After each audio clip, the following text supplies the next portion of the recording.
que no haya en su pueblo jamás distinción, y unidos cumplamos la noble misión. Amén. Si quieres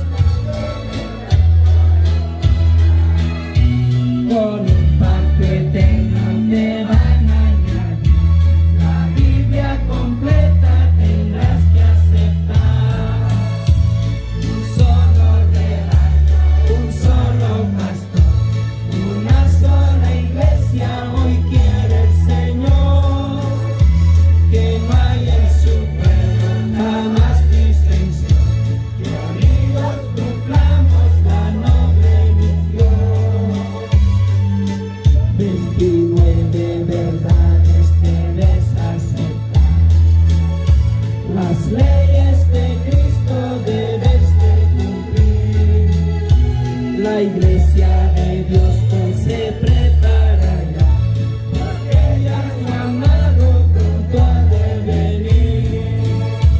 Un solo rebaño, un solo pastor,